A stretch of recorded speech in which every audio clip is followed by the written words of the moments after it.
Bonjour à tous les amis, on se retrouve aujourd'hui pour ce 6e tome de Time Rider, les brumes de l'ombre. Alors comme d'hab, je vais vous montrer la petite chronologie à la fin. Hop.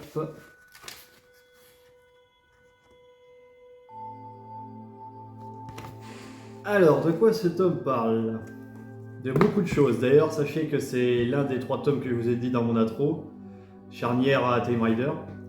Pourquoi? Parce qu'il y a énormément de révélations, si ce n'est le bouquin qui donne le plus de révélations durant toute la saga. Dont une qui est très choc, comme j'ai dit dans mon intro justement quand j'ai commencé Time Rider. Alors, les brumes de l'ombre, ça a été traduit de Julien Chèvre, de l'anglais au français. Ça a été sorti au Puffin Book édition qui est à Londres en Angleterre en 2012 et en France aux éditions Nathan à Paris en 2013. C'est un roman qui comporte 437 pages pour 74 chapitres, dont un prologue et un épilogue. Ce qui va normalement suivre pour tous les autres romans à la suite, il me semble. Et on rentre vraiment dans la fin et l'événement charnière de Time Rider en fait. Là vous verrez plus tout le bouquin de la même façon. Alors, commençons par le début.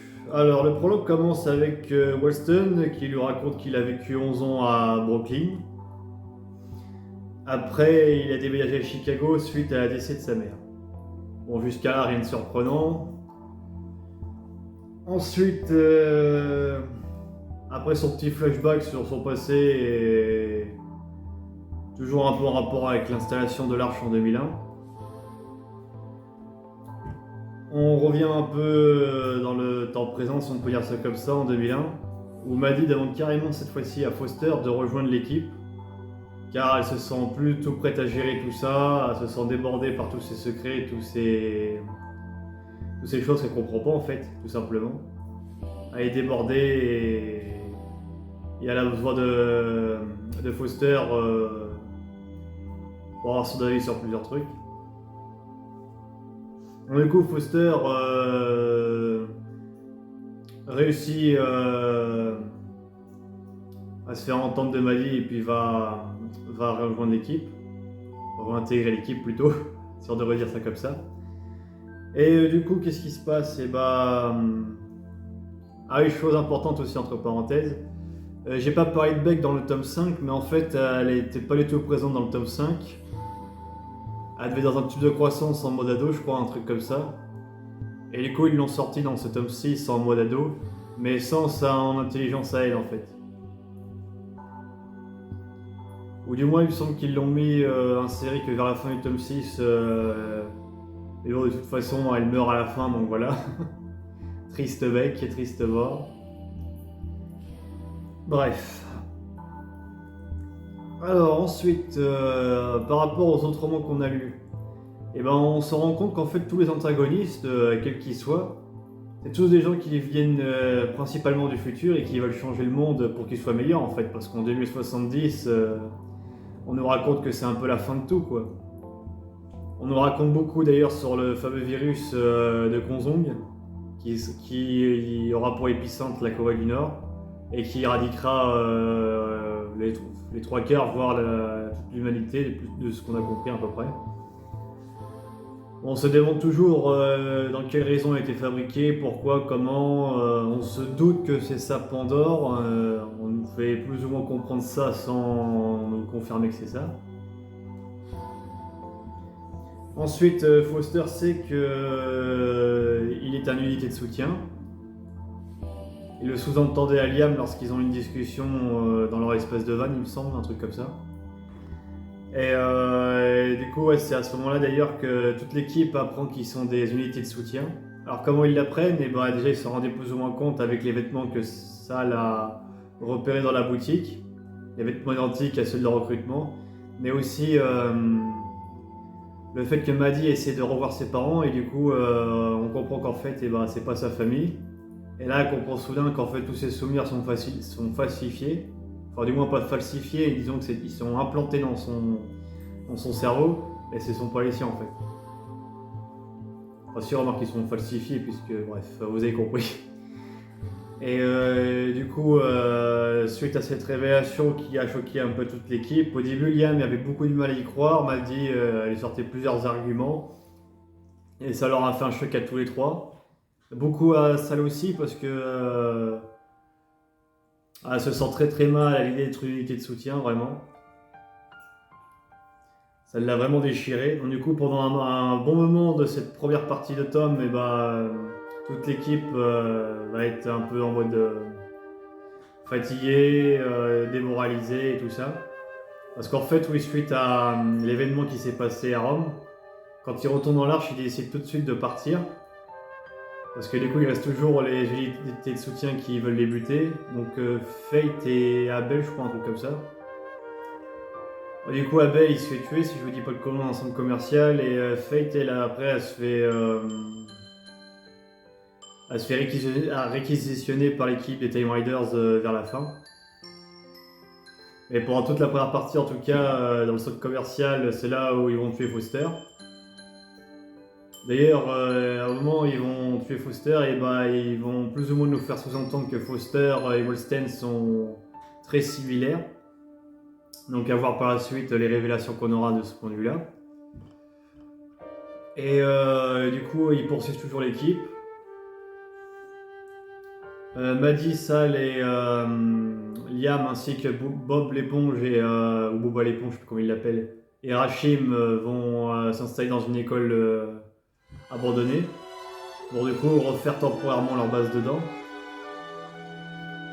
Et après, ils vont décider d'aller à une autre époque parce qu'ils se doutent bien qu'ils n'auront jamais la paix en 2001, ils seront poursuivis partout et ils ont laissé trop d'indices dans l'arche, ils ont fait leur valise à la dernière minute, donc forcément, voilà. Et du coup, suite à ça, ils décident de changer d'époque. Et ils vont aller dans un endroit où forcément il y a de l'électricité pour tout faire fonctionner dans l'arche, parce que sans électricité, ils sont complètement baisés, il faut le dire. Et du coup, ils décident de remonter quasiment plus ou moins à l'invention de l'électricité, quoi, dans les années 1888, je crois, un truc comme ça. Enfin, là où l'électricité commençait à devenir courante un peu partout. Et ils vont trouver une sorte de cachot à Londres dans ces années-là, où ils vont installer leur base. Donc là, on rentre dans la deuxième partie où on va justement suivre le fameux épisode de Jack l'Éventreur à Londres. Et du coup, on ne saura toujours pas qui c'est dans ce tome-là. Parce que Maddie a voulu quand même corriger l'histoire et qu'elle reste normale. Car elle avait vu dans le futur que ça ne changeait pas, c'est toujours aussi chaotique. Et en 2001, c'était carrément changé en guerre nucléaire presque. Donc voilà, ils ont décidé de changer Londres, même s'ils s'étaient mis d'accord pour, entre guillemets, plus obéir aux ordres de Wolsten et puis faire leurs choses à leur chose. Oui, parce que dès qu'ils ont découvert, ou c'était avant qu'ils ont découvert qu'ils étaient des unités de soutien, je me rappelle plus. Non, je crois que c'était après. Ils ont eu une grosse discussion sur qu'est-ce qu'on va faire après, où on va s'installer, est-ce qu'on continue toujours à corriger les ondes temporelles et tout ça. Donc du coup, ils veulent toujours corriger, mais que si ça leur convient et que ça va dans leur sens, sinon ils en ont rien à foutre. Bref, ils décident de se mettre en main, de reprendre leur destin en main et faire les choses à leur manière, quoi.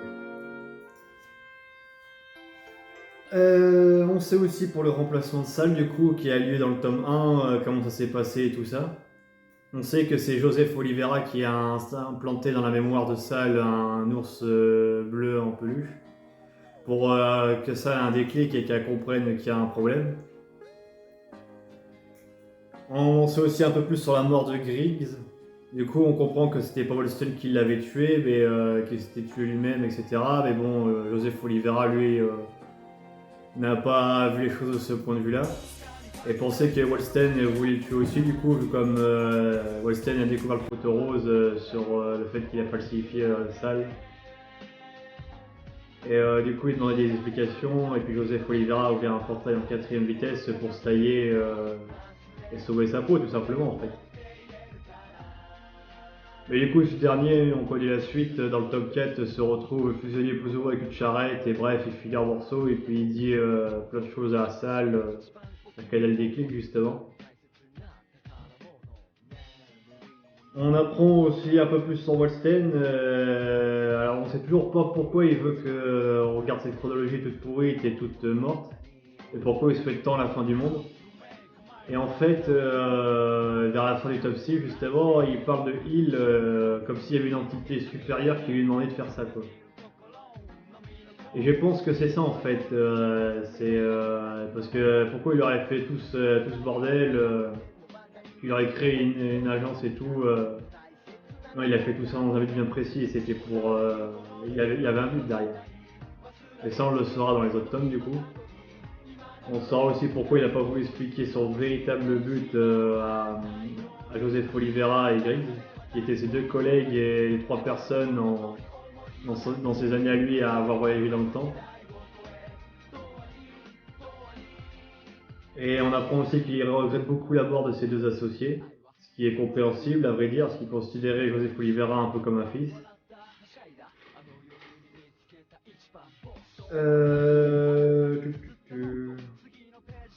Qu'est-ce qu'on apprend d'autre?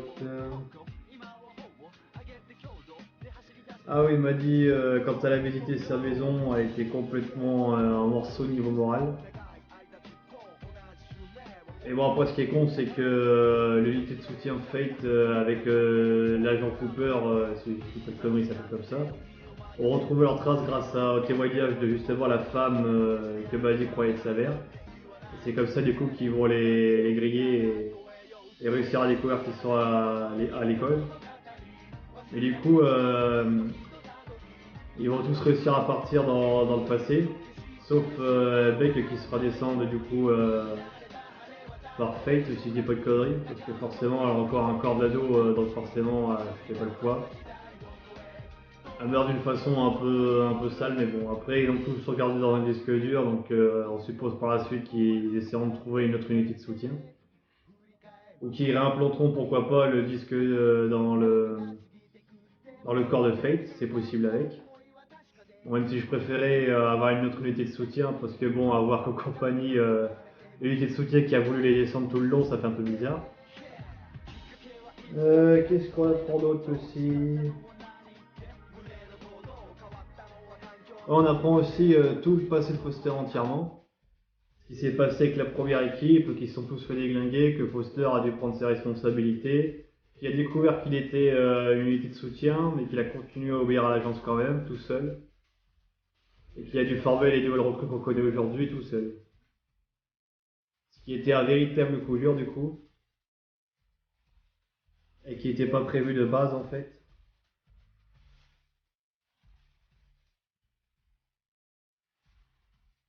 Et ouais, c'est dans la page 175 que Wolsten évoque que c'est des clones. Et dans la page 183 que m'a dit à vous autres qui sont des unités de soutien. Quoi. C'est tellement marquant qu'il fallait que je le numéro de page parce que franchement, je m'en souviendrai toujours à chaque fois que je lis ce moment. Surtout ma première lecture avec les Riders, c'était une dinguerie ce moment-là. C'était. Tu suis pendant 6 tomes des héros que tu penses qu'ils sont humains et en fait ils ne le sont pas du tout. Quoi. Et il y avait des petits indices pour le développer dans les autres tomes, mais bon, après tout rassemblé, c'est vrai que des fois. On pouvait toujours se douter et se dire est-ce que c'était pas une boucle qui tourne en rond ou quelque chose comme ça. Mais non, c'était bien les unités de soutien, hélas.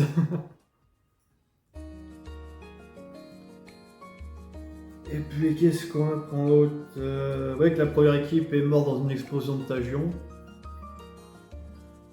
Donc les premiers Time Riders.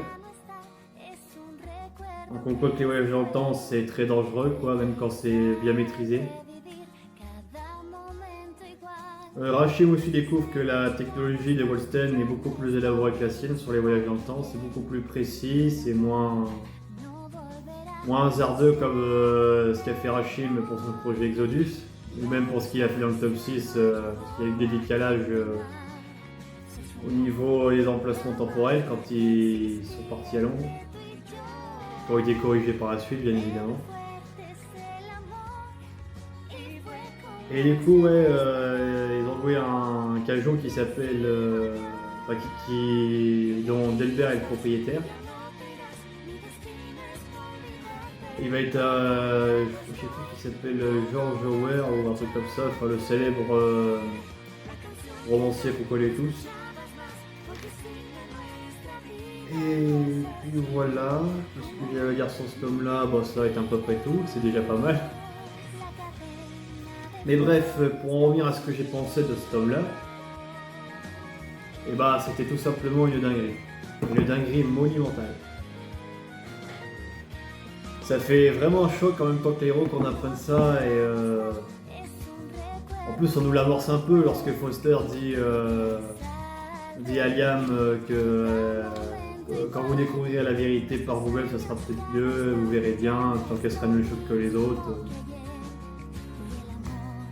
Ou même dans le top 4, lorsque Joseph Oliveira a dit vous n'êtes pas ce que vous croyez, et tout ça, et bah, on se rend compte qu'en fait toutes ces phrases-là, on amorce le truc et puis bam, ça arrive.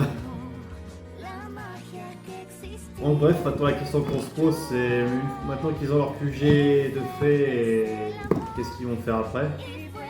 Ils vont déjà retrouver Beck, entre guillemets, soit en utilisant le corps de Fate, soit une autre unité de soutien qu'ils vont développer. Et ensuite, il reste toujours le mystère de qu'est-ce que Pandore.